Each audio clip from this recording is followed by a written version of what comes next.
Do you want us to close the door, Lydia? Yes. Yes, she does. Are we video recording this? We should video record this. Oh, yes.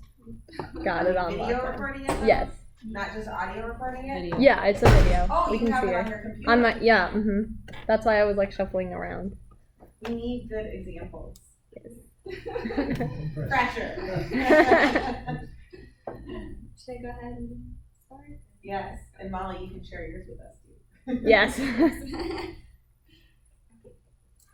Hi, my name is Lydia Jones, and today I'm going to be presenting on the evolutionary history and adaptation of the human pygmy population of Flores Island, Indonesia. So first, I'm just going to start giving you a little bit of background on the idea of insular dwarfism, which is what this paper is going to be covering, Flores Island, which was the location of the study, and then the discovery of a small hominin species known as Homo floresiensis. So I'm going to show you some pictures, and they all have something in common. The first one is a dwarf island fox from California, pygmy elephants from Borneo, the adorable key deer of the Florida Keys, woohoo! An extinct species of dwarf elephant from the island of Crete, and a tiny new hominin species affectionately referred to as the hobbit.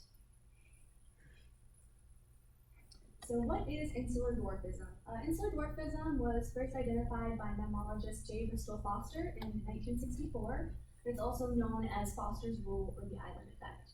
And he posited that species would get smaller or bigger depending on the resources that they had available in the environment. So he said that smaller creatures would get larger, and we call this insular giantism as a result of a lack of predators that they would have on the mainland. And larger creatures will get smaller, which is what we call insular dwarfism, as a lack of resources, as a result of a lack of resources that they would have on the mainland. And that's going to be the main topic of the paper that I'm covering today. So the specific island that the study takes place in, the population that lives on this island is called Flores Island. It's located in Indonesia. You can see it right there. And Flores Island is in the Lesser Sunda Islands in eastern Indonesia. It's a really ecologically unique location. It's the only place other than Komodo Island in Indonesia that has native Komodo dragons, which are an example of island giantism. It was also home to the Flores giant rat and Verhoeven's giant tree rat, two other examples of island giantism.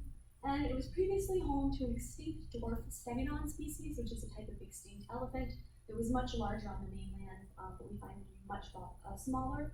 They're fossils that are found on Flores Island. And it was also home to an extinct species of giant stork that lived during the Pleistocene epoch. In 2004, there was a really significant paleoanthropological discovery of fossils in Liang Bua Cave, which is on Flores Island. There was a lot of controversy initially over whether or not this should be classified as a new hominin species. Some researchers initially believed that maybe it was just a human with microcephaly or something like that, but they ended up dating the fossils from about 60 to 100,000 years ago, which is before we think anatomically modern humans were on the island. So there's several theories as to where Homo floresiensis came from, but the current predominant theory is that they were descended from Homo erectus, who we know was in the area in Indonesia at the time, and then it was just a case of Homo erectus developing island dwarfism because of the conditions on Flores. So today on the island, there's a group of people known as the Lampasasa people, or the Flores pygmies. They are culturally and physiologically distinct from the other native groups living on the island. Their village is only a few miles away from Liang Bua Cave, where Homo floresiensis was discovered.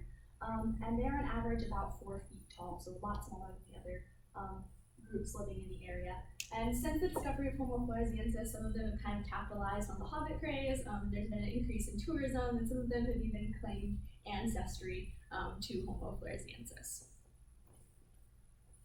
So just to give you a little bit more background on the area, it's in an area known as Island Southeast Asia, which includes Indonesia, Malaysia, the Philippines, Singapore, and a couple other smaller countries.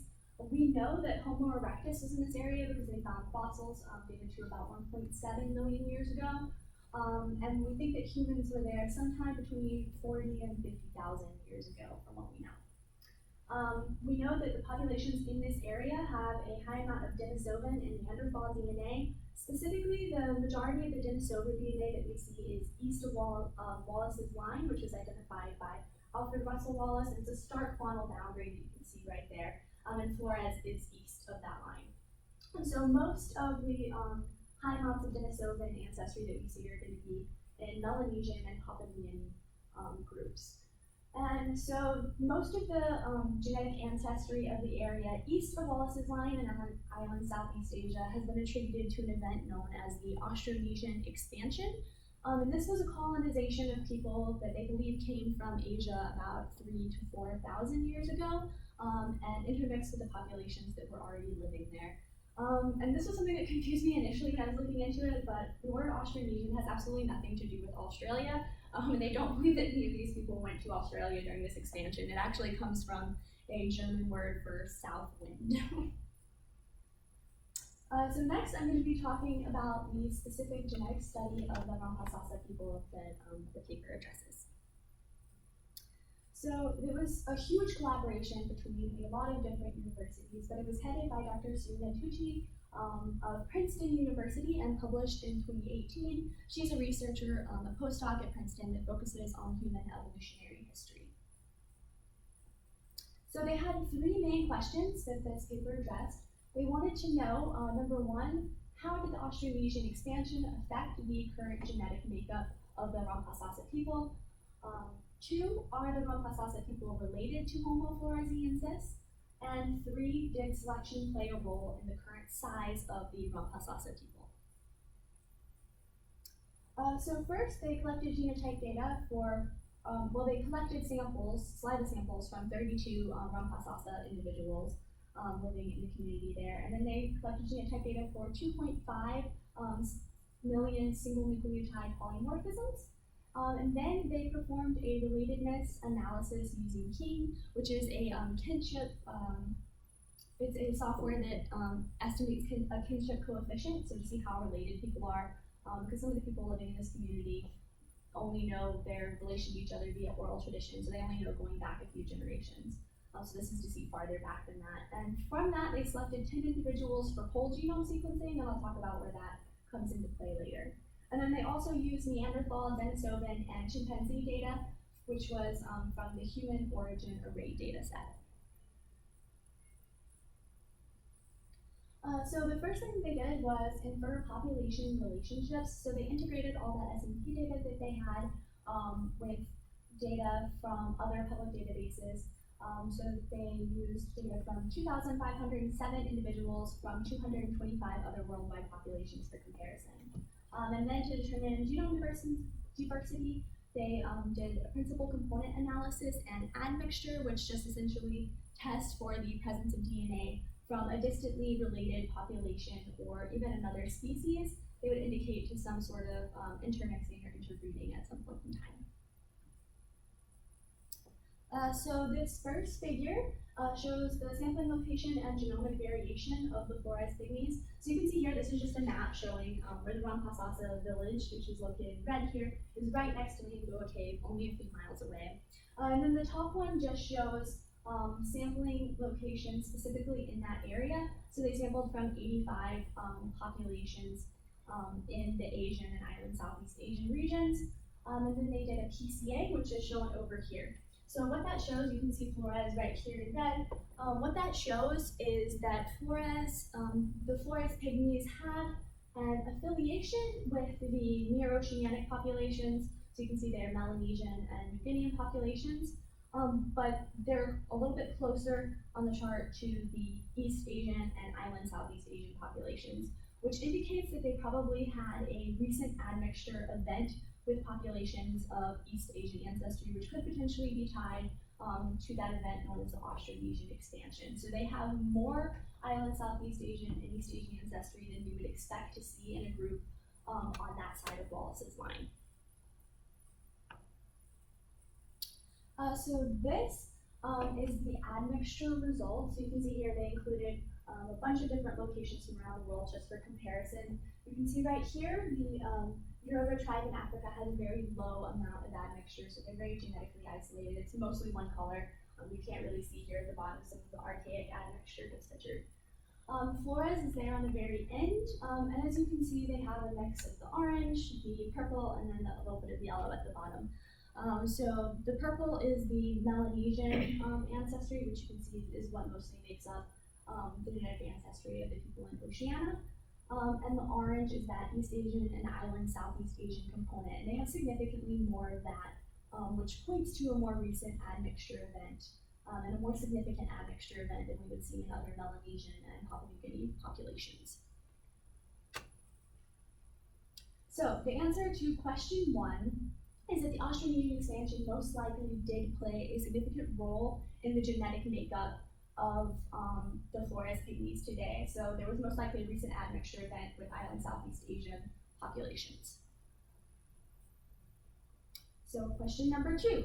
Are the Rampasasa people related to Homo floresiensis? So this is kind of a tough question to answer because we don't have any genetic material from Homo floresiensis. The remains are pretty much completely fossilized. They did try to extract DNA in 2006, but since then, and they've tried a couple times since then, but they haven't had any success in that so far. So what they did was they used a PCA projection method similarly to comparing it to the other nearby regions and compared it with Neanderthal and Denisovan genomes, and they did find affinity with both Neanderthal and Denisovan genomes. So after that, what they used was the S statistical framework, which essentially allows us to look for, since we don't know exactly what we're looking for, it allows them to look for unknown archaic DNA. So something that would be significant, that would indicate some sort of admixture event with a population that we're not aware of, essentially, or don't have genetic material from. So what they did here was they used this framework, they would determine if the haplotype was S significant, and if it was, then if it matched with archaic DNA, so if it matched with Neanderthal or Denisovan genomes, and then they would classify it as either Neanderthal, Denisovan, or ambiguous. And ambiguous does not mean that they didn't know that it was Neanderthal or Denisovan. It just means that they couldn't conclusively match it to one or the other. And we do know, actually, that there were admixture events that occurred between Neanderthal and Denisovan populations because they have found fossilized Neanderthal-Denisovan hybrids. So that could be attributed to that, possibly. So then, if it didn't match either Neanderthal or Denisovan genomes, then it would be classified as an unknown S significant haplotype. So they think it's probably an archaic genome, but they don't know. We don't have something specifically to match it up to. So this is the results of the PCA. You can see here the Neanderthal and Denisovan genome, and then also they included some chimpanzee data at the top there just for comparison, just to make sure that it wasn't just matching up by chance, because there's some amount of correlation that we would expect just by pure chance. So we wanted to make sure that the Neanderthal and Denisovan DNA was significant. And so you can see Flores there, right here, once again, more closely affiliated with island Southeast Asia than other oceanic populations.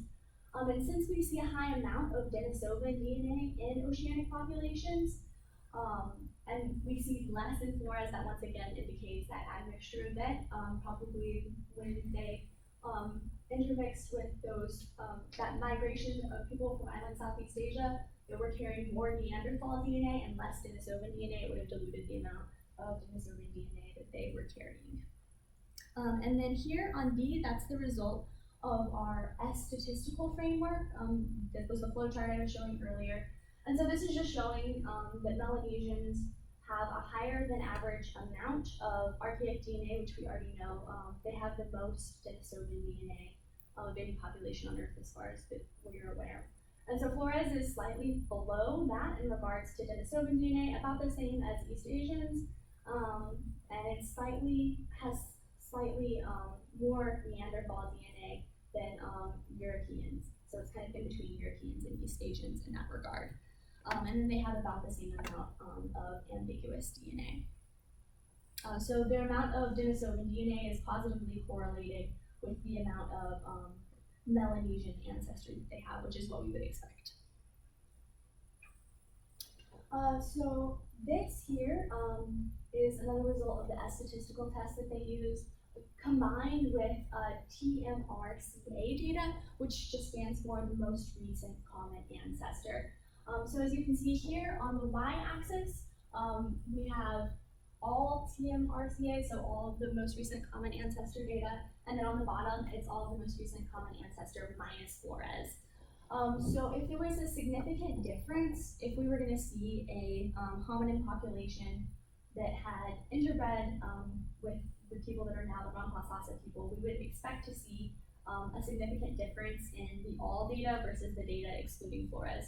And as you can see here, we have a slope of y equals x, so they're pretty much the same. There's no significant amount of archaic DNA coming in at some point beyond what we would expect. So, and the answer to question 2 is that the Ramaphosa pygmies do not show any significant unknown hominin DNA from an unknown hominin such as Homo floresiensis. So they do show admixture with Neanderthals and Denisovans, but that's what we would expect because most populations in that area do. And we now know today, as of studies of this year, that pretty much every human alive today has some amount of Neanderthal DNA. So question number 3, did selection play a role in the current size of the Ramaphosa people? So did selection act on them because of the environment on the island? So for this, they used a relatively new method known as the population branch statistic, which is a summary statistic which is used to scan for alleles exhibiting a strong population-specific structure. And this was first identified by Yi et al. In a study that was looking at high altitude adaptation in Tibetan populations specifically. And they identified a specific gene that was associated with that hypoxia pathway. And interestingly, later it's also been tied to Denisovan DNA. So they think it might have been inherited by Denisovan admixture with those populations, because Tibetan populations also have a high amount of Denisovan DNA. So this here is the results of our population branch statistic. So you can see here, this is just looking to see what was significant. So the two things that they found were most significant were FADS1 and FADS2, sorry, both located on chromosome 11. And this here is the specific allele at the top that shows significance. So basically what this is saying is that the PBS found that there was selection for FADS1 and FADS2. And these are both genes that are connected to diet and metabolism, specifically the production of enzymes that process long-chain polyunsaturated fatty acids. So we'll see different haplotypes that are maintained in different populations based on environment. So here, this is just showing the presence of FADS1 and FADS2 in different tissues, and the color indicates effect size, and significance is indicated by point size. So the red indicates a greater significance, and the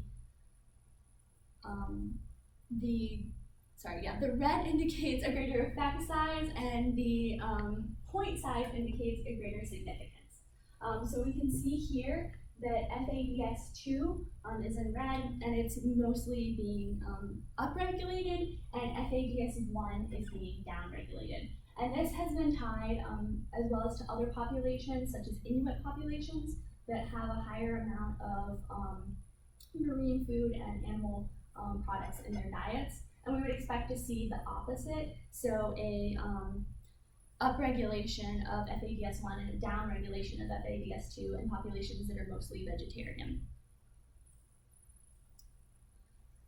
So the next thing they did to test their hypothesis of recent adaptation, they used data from the 1,000 Genome Project for this, and they identified height-associated loci in over 4,000 individuals of European ancestry for comparison. And then once they identified those loci, they looked at Flores and nearby populations to see if they could see those there.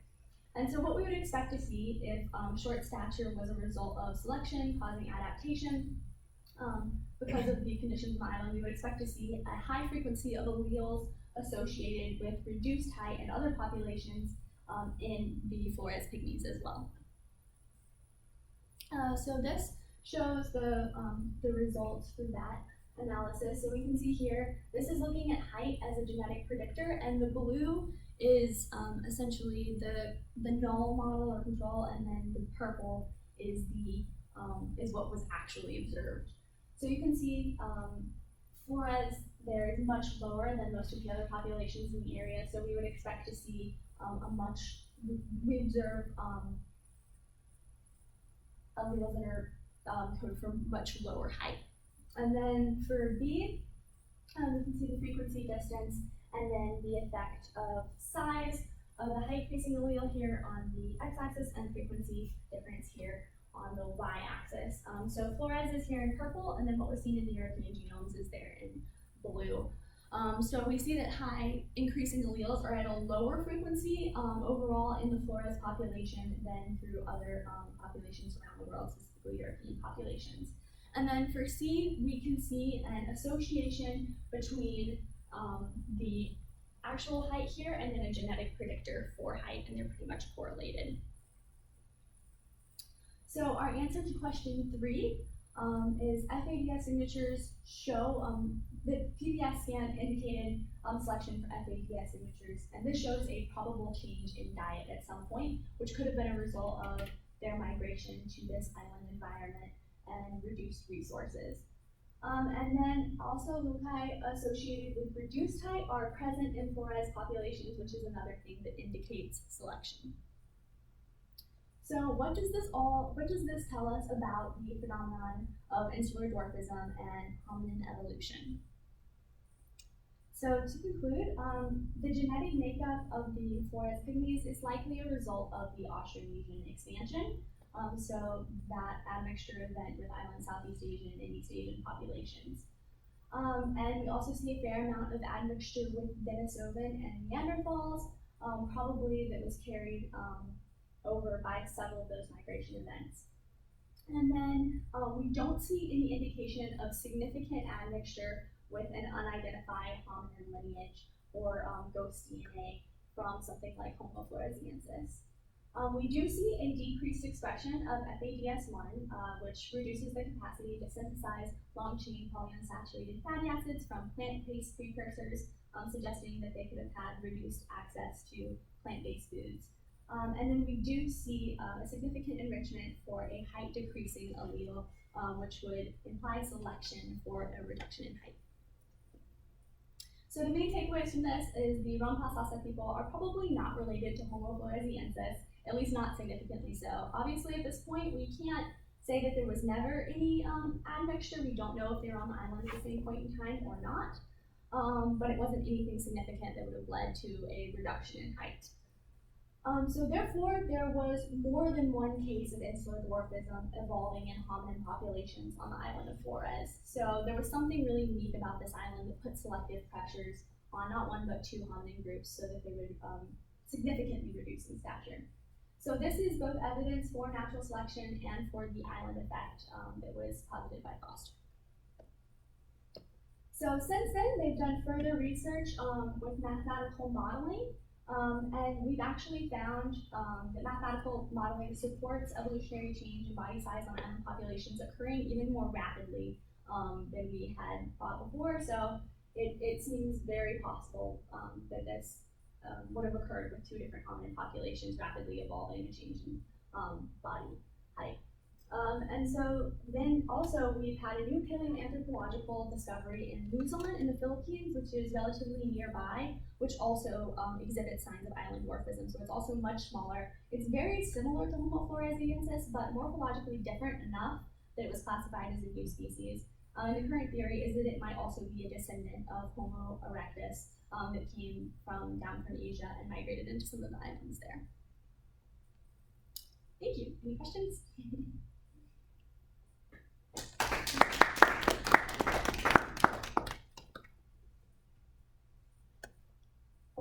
This is outside pocket. Can you explain Wallace's law again? Yes.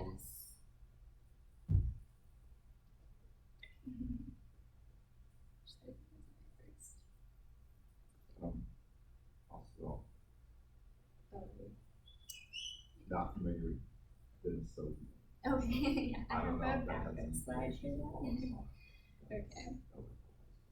So yeah, I'll do Wallace's line first. So Wallace's line is just a formal boundary right here. So we see a significant difference in flora and fauna from this side of the line to this side of the line.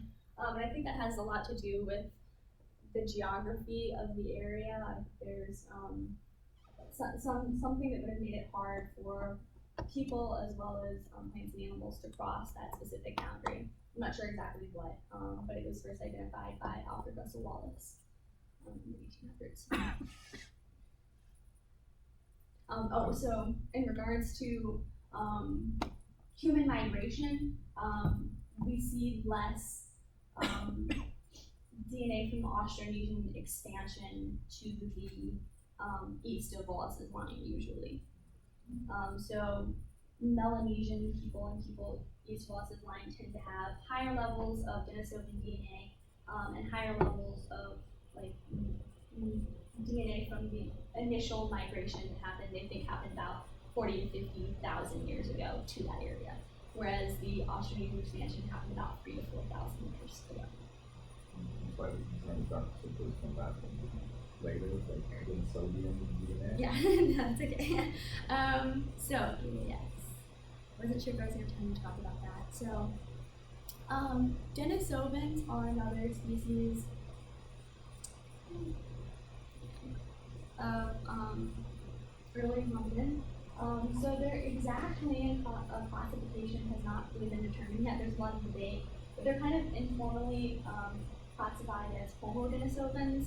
So they're very closely related to Neanderthals, and we think they probably share a recent common ancestor with Neanderthals, more recently than we did with either Neanderthals or Denisovans. They were discovered in 2008 in a cave in Siberia, Russia. One of the interesting things about this discovery was that it was identified from only a couple of bones and teeth initially, and they were able to actually extract DNA from the fossils. And then they compared that to Neanderthal and human DNA, and then that was how they classified it as a new species, because it was different, significantly different enough in the genome, as well as some of the morphological characteristics in the bones that they did find. And we think that there were several admixture events with both Neanderthal populations, obviously because we found fossil hybrids of Neanderthals and Denisovans, and then also with humans at different points throughout history, because there's several populations throughout the world that have significant amounts of Denisovan DNA, like Melanesians and also Tibetans.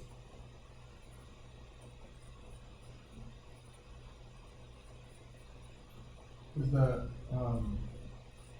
flora and fauna of that island match the hypothesis that there was this change in diet for the Rampasasas?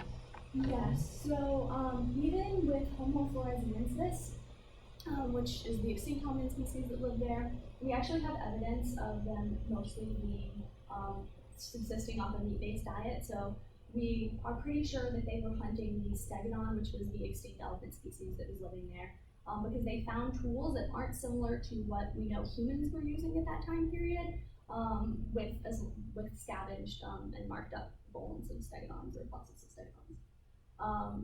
And so they were also eating most of the meat-based diet, and that's what we see selection for in the modern day population today.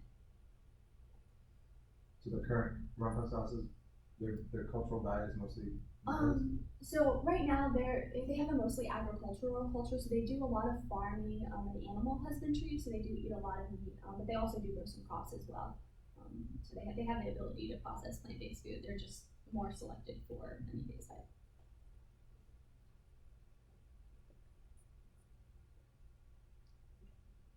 Siberia. Hmm? I said Siberia. Yes, in Russia.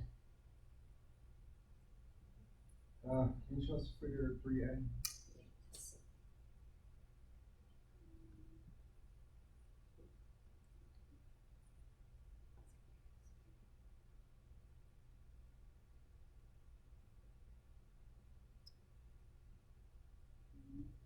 Oh, okay. This one here?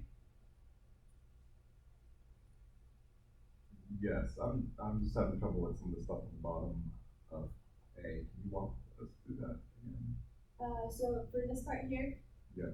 Yeah, so this is just showing the location of FABS1 and FABS2 on chromosome 11 and several of the other genes that are on this chromosome, but they didn't find that any of the other ones had significance according to the population branch statistic.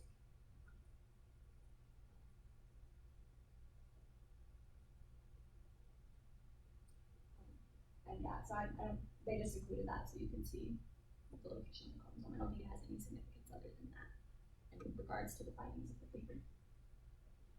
What are the applications of this work for future studies? Yeah, so, I mean, this is just kind of broadening our understanding of human evolution as a whole. And it's broadening our understanding of what, island dwarfism specifically, as well as some of these techniques, such as population branch statistic, and then also some of the other techniques that they use to identify specific things that we might have inherited from archaic hominins. So there have been some conditions today, specifically with Neanderthals, that they think there might be a tie between Neanderthal genetic material and certain copy number variations that we've inherited from Neanderthals that might be tied into things like depression or even like skin conditions and things like that. So there's a lot of interesting research still to be done in that regards to what our current day physiology, what it is today, how it might have been influenced by some of these admixture events throughout history. You ruined my next question. What's your next question? That's a good answer. I was gonna tell her that we need to address the pygmy elephant in the room. Which Why one? study evolution? You're right, it is a pygmy elephant. Why should we study evolution, Well, Lydia? there's a lot of reasons. Yeah, so this is actually a question that I get at work sometimes too. People ask specifically like, why should we care about fossils? They're just rocks and they're dead. And yeah, I've gotten that a couple times. So I think one thing, not just looking at the practical aspect of it, but I think one thing about paleontology and paleoanthropology specifically, at least socially, is that we have a lot of young kids coming to the exhibit, and I mean, almost every kid goes through like a dinosaur phase, and a phase where they love fossils and they love, digging in the dirt, and they really are into that kind of thing. And I think it just opens that door to science for them, so that they're interested in possibly pursuing a science career in the future and doing research that can positively, affect medicine, things like that. So I think it really is kind of a window, in some cases, to kids for pursuing a science career. And I think that's important as well. It makes you feel better. People asking why should we worry about infectious disease.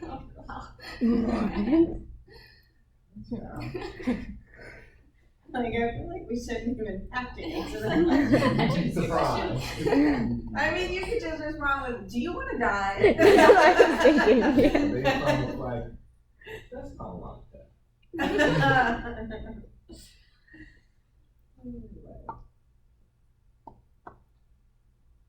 Okay, so the way that we work this is we'll have you leave the room and everybody else too. We discuss and then we'll bring you back in and give you feedback. Since we're done, can I ask a question? I just didn't want you to think it wasn't planned. What's your question? Do we? Yeah, because Lydia is also the type of person that would plan to questions. Do we know why Homo floresiensis went extinct? Yes, that is a good question. We're not entirely sure. We think it might have had something to do with humans coming to the island. We don't know if they were on the island at the same time or not. So when you get to dating in that time range, it's not an exact thing. I mean, we can be off by like 10,000 years, which isn't substantial in evolutionary time, but when you're looking to see if two populations coexisted, it is. And there was also some volcanic activity around that time, which might have led to a die-off of the stegodon species that they mostly relied on for food. So that could have caused it, but we're not entirely sure. It could have had something to do with humans, or it could have just been natural disaster events that caused them to extinct. Very cool. Okay.